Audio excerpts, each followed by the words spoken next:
அயலி சீரியல்ல இன்னைக்கு என்ன நடக்க போகுதுன்னு பார்க்கலாம் வாங்க வீடியோக்குள்ள போகலாம். அயலி சிவா ரெண்டு பேரும் நம்ம கபில நோட்டுக்கு போனா மட்டும்தான் அந்த கபிலனை நம்ம கையும் களவுமா பிடிக்க முடியுங்கிறாங்க. ஆமா அயலி, நீ சொல்றதும் ஒரு வகையில நடக்கும். அடுத்தது என் அப்பா கூடவே எனக்கு இருக்கவும் விருப்பம் அப்படிங்கிறாங்க சிவா. அப்ப சரி, நம்ம ரெண்டு பேர்த்தோட நோக்கமும் ஒண்ணுதான். அப்ப நம்ம ரெண்டு பேரும் கல்யாணம் பண்ணிக்கிட்ட மாதிரி தாலியை கட்டிக்கிட்டு மாலையும் கழுத்துமா அந்த வீட்டுக்கு போகலான்னு அயலியும் சிவாவும் முடிவு பண்ணி இப்போ இந்திராணி வீட்டுக்கு போயிருக்காங்க.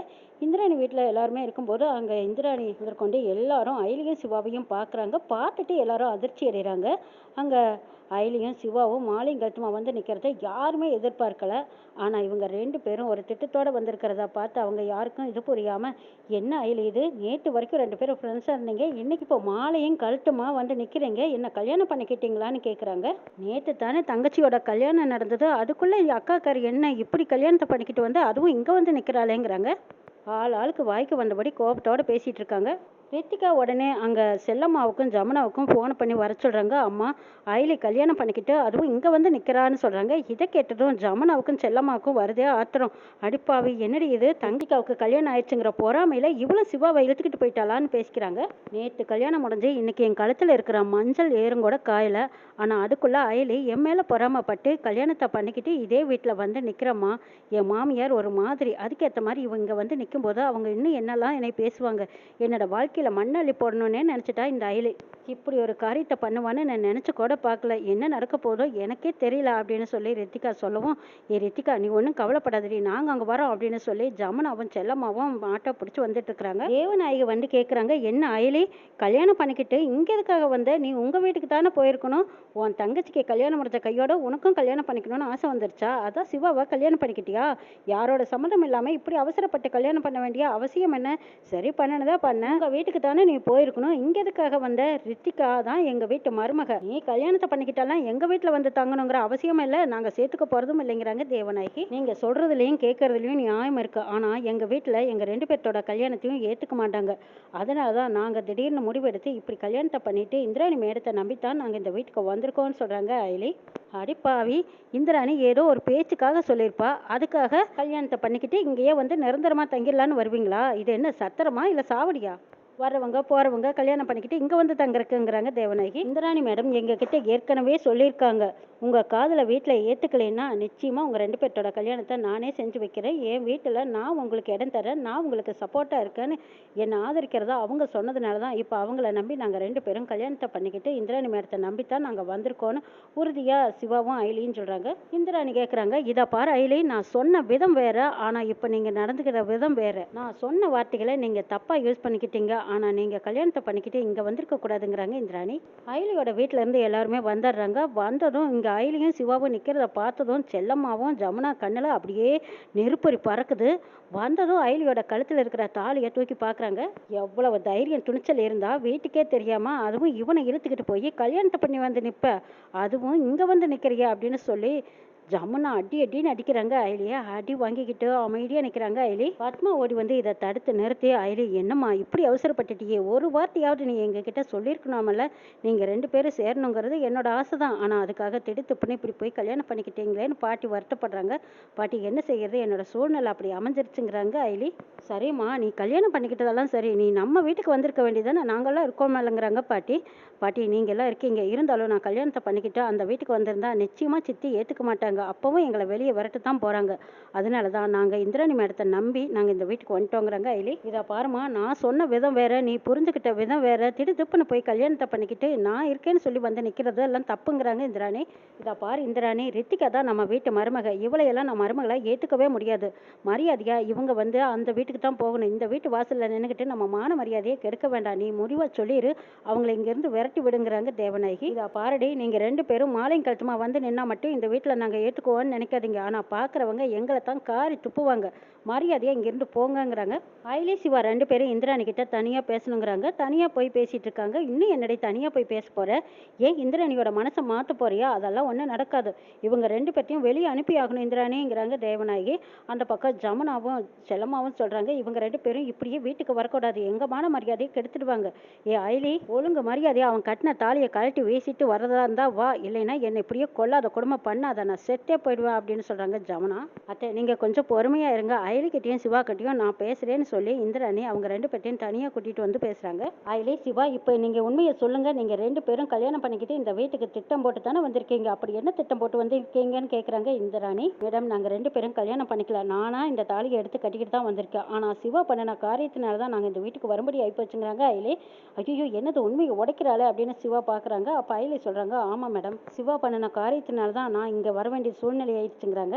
அக்கா, என் வாழ்க்கையில் நடந்ததை உண்மையை சொல்கிறேன். என் அம்மா அப்பா 2 பேரும் இருக்காங்கன்னு நான் நம்பிட்டு இருந்தேன். ஆனால் குழந்தையிலேயே எங்கள் அப்பா என்னை விட்டு போயிட்டாரு, எங்கள் அம்மாவும் என்னை விட்டு போயிட்டாங்க. இனிமேல் நமக்குன்னு யாரும் இல்லைன்னு நான் இது நாள் வரைக்கும் நினச்சிட்டு இருந்தேன். இதுக்கப்புறமும் என்னோட வாழ்க்கையில் அர்த்தமே இல்லாமல் போச்சு. சரி, இனிமேல் நம்ம ஏன் உயிரோடு இருக்கணும்னு நான் நினச்சிட்டேங்கிறாங்க சிவா. சிவா, அவசரப்பட்டு இப்படி ஒரு முடிவுக்கு போயிருக்கிறியே, ஏடா கூடமாக ஏதாவது ஒன்று நடந்திருந்தா, நடக்கக்கூடாதுன்னு ஒன்று நடந்திருந்தா என்ன ஆகிறது?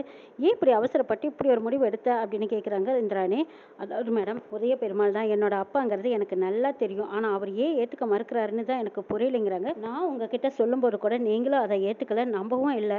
அதனால தான் சரி, இதுக்கப்புறமா நான் யாருக்காக இருக்கணும்னு முடிவு எடுத்துட்டேங்கிறாங்க. நான் எடுத்த முடிவில் மாற்றம் வரக்கூடாதுன்னு நினச்சேன். ஆனால் அந்த நேரம் பார்த்து அயலி வந்து அதை தடுத்து நிறுத்திட்டா. மேடம், சிவாவை நீங்கள் எந்த கோணத்தில் நினச்சி அவங்கள தம்பின்னு நினச்சிங்களோ, ஆனால் அவர் உண்மையிலுமே உங்கள் தம்பி தான் மேடம். உங்கள் சித்தப்பா தான் சிவாவோட அப்பா. ஆனால் அதை அவர் ஏற்றுக்க மாட்டேங்கிறாரு. ஆனால் சிவா மட்டும் அவர் தான் அப்பாங்கிற உறுதியில் இருக்கார். உங்கள் சித்தப்பா தான் சிவாவோட அப்பான்னு அவர் வாயாலேயே அவர் ஊழல் உலகத்துக்கு முன்னாடி சொல்லணும் மேடம். அப்படி சொல்ல வைக்கிறேன்னு சொல்லித்தான் நான் சிவாவை கல்யாணம் பண்ணிக்கிட்டு இங்கே வந்திருக்கேன். அயலி, நீ சொல்கிறதெல்லாம் சரிதான். ஆனால் இதுக்கு வழி இதுதானா? 2 பேரும் கல்யாணம் பண்ணிக்கிட்டு இந்த வீட்டில் வந்து தங்கி அவங்கள கண்டுபிடிக்கிறேன்னு சொல்கிறதெல்லாம் சரியாக இருக்குமா? அது சரியாக வருமா? இதனால் உன் வாழ்க்கை பாதிக்கப்படாதான்னு இந்திராணி கேட்குறாங்க. அக்கா, நான் கூட அயலுக்கிட்ட இதெல்லாம் வேண்டான்னு தான் சொன்னேன். ஆனால் அயலு தான் கேட்கல. நான் என்ன செய்யிட்டு எனக்கு வேற வழி தெரியலைங்கிறாங்க சிவா. இங்க பாரு அயலி, சிவாவுக்கு உதவ நினைக்கிறது தப்பில்லை. ஆனா இப்படித்தான் உதவணுங்கிறது ஒன்றும் அவசியம் இல்லையே. நீயா உன் கழுத்துல தாலியை கட்டிக்கிட்டு சிவா கட்டினதா சொல்லி 2 பேரும் புருஷன் பொண்டாட்டியா இந்த வந்து வீட்டில் நிற்கிறீங்க பாருங்க, இது பெரிய தப்புங்கிறாங்க இந்திராணி. மேடம், நாங்கள் எடுத்திருக்கிறது தப்போ சரியோ அது எனக்கு தெரியாது. ஆனால் எப்படியாவது சிவாவுக்கு உதவணும்னு நினச்சேன். அதனால தான் நான் இப்படி ஒரு முடிவை அவசரப்பட்டு எடுத்தேங்கிறாங்க அயலி. அயலியோட நோக்கமும் சிவாவோட நோக்கமும் ஒரே வழி, இருந்தாலும் ஒரே கல்லில் 2 மங்கைங்கிற மாதிரி கபிலை நான் கண்டுபிடிக்கிறதுக்காகவே தான் அயலி உள்ள வந்திருக்காங்க. அதே பெருமாள் தான் தன்னோட அப்பான்னு அவர் வாயாலேயே சொல்ல வைக்கணுங்கிறக்காக நோக்கத்தோடவே சிவா உள்ள வந்திருக்காரு. மேடம், இன்னொரு விஷயம் சொல்லட்டுமா? எங்கள் வீட்டில் எது செஞ்சாலும் எங்கள் அப்பா எங்கள் பாட்டியை தவிர எனக்கு யாருமே சப்போர்ட்டாக இருந்ததில்லை.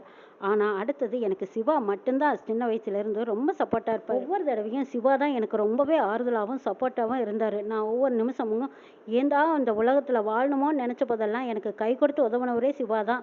ஆனால் இன்னைக்கு சிவாவுக்கு ஒரு பிரச்சனைன்னு வரும்போது நான் மட்டும் எப்படி விலகி நின்று பார்த்துட்டு இருப்பேன்? அதனால தான் நான் இப்படி ஒரு அவசரமான முடிவெடுத்தேன். சிவா கூட வாழ்ந்தாலும் சரி செத்தாலும் சரி கூடவே இருந்து பார்க்கணுங்கிற நம்பிக்கையில் வந்துட்டேங்கிறாங்க அயலி. சரி, நீங்கள் 2 பேரும் எடுத்திருக்கிற முடிவு ஒரு வழியில் சரிதான், இருந்தாலும் நான் உங்களுக்கு என்ன உதவி செய்யட்டும் அதை சொல்லுங்கன்னு கேட்குறாங்க இந்திராணி.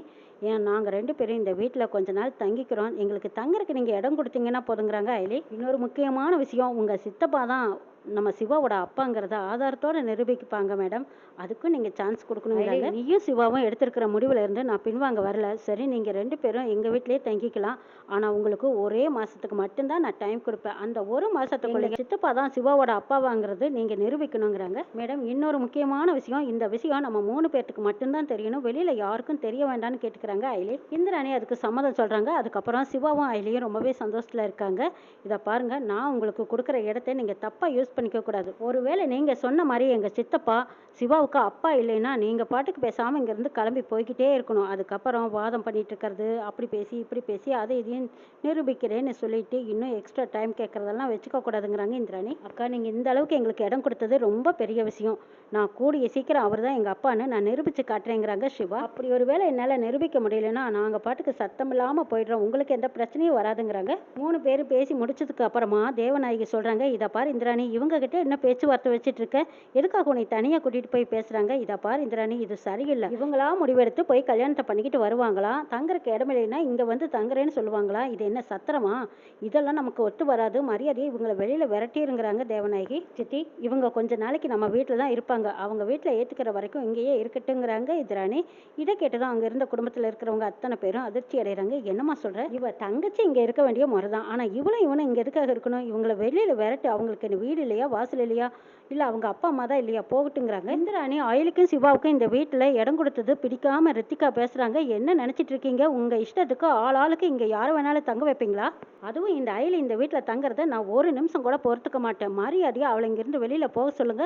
அவ மட்டும் இந்த வீட்டுல இருக்கவே கூடாதுங்கிறாங்க ரித்திகா. ரித்திகா, நீ கொஞ்சம் பேசாம அமைதியா இரு. இந்திராணி ஒரு முடிவு எடுத்திருக்கானா அதுல அர்த்தம் இருக்குங்கிறாங்க புதிய பெருமாளும் காளியப்பாவும் சொல்றாங்க. இதை கேட்ட ரித்திகா, இல்ல இல்ல, அவ மட்டும் இந்த வீட்டுல இருக்கவே கூடாது. அவ முகத்தை பார்க்கவே எனக்கு பிடிக்கல. முதல்ல அனுப்புங்கன்னு சொல்லிக்கிட்டு வெறுப்பா பேசிட்டு இருக்காங்க. இதை பார் ரித்திகா, உங்க அக்காவை நீ அக்காவா நினைக்கிறதும் இல்ல வேற ஒருத்தரா நினைக்கிறதும் அது உன்னோட இஷ்டம். ஆனா இப்போதைக்கு சிவா எனக்கு தம்பி மாதிரி. தம்பியும் அயலியும் 2 பேரும் இங்க தான் இருப்பாங்க. இதை யாரும் தடுக்க முடியாதுன்னு சொல்லிடுறாங்க இந்திராணி. அதுவும் அவங்க 1 மாசத்துக்கு இங்க தான் இருப்பாங்க. அவங்களுக்கு தேவையான சௌகரியங்கள் வசதிகள் செஞ்சு கொடுக்கணும் அப்படின்னு தேவநாயகிட்ட சொல்லிடுறாங்க இந்திராணி. இதுக்கப்புறம் ரித்திகா சரியான வெறுப்புல இருக்காங்க. இந்த பக்கம் ஜமுனா செல்லமா இவங்க 2 பேரும் என்னடி இது கூத்தா இருக்கு, அயலி இப்படியா ஒரு பொறாமையோட ரித்திகாவுக்கு போட்டியா வந்து நிப்பான்னு பேசிக்கிட்டு போறாங்க. இங்க பாட்டி சொல்றாங்க, கடவுளே, அயலி ஏன் தான் இப்படி பண்றாளோ? சிவாவை கல்யாணம் பண்ணிக்கிட்டதெல்லாம் சரிதான். ஆனா நம்ம வீட்டுக்கே வந்திருக்கலாம், இல்லைன்னா சிவா தங்கியிருக்கிற வீட்டுக்கு போயிருக்கலாம். இங்க எதுக்கு வந்தா? சரி, இதுக்கு பின்னாடி என்னதான் இருக்குன்னு அவளை தனியா கூப்பிட்டு வச்சு பேசணும்னு நினைச்சுக்கிட்டு போறாங்க பாட்டி. சிவாவும் அயலியும் நினைச்ச மாதிரியே அவங்க உள்ள நுழைஞ்சிட்டாங்க. கபிலனையும் வர்மாவையும் கைப்பிடியா பிடிக்க போறாங்க. இந்த பக்கம் உதய பெருமாள் தான் தன்னோட அப்பான்னு சிவா நிரூபிக்க போறாங்க. அதையெல்லாம் அவளோட எதிர்பார்க்கலாம்.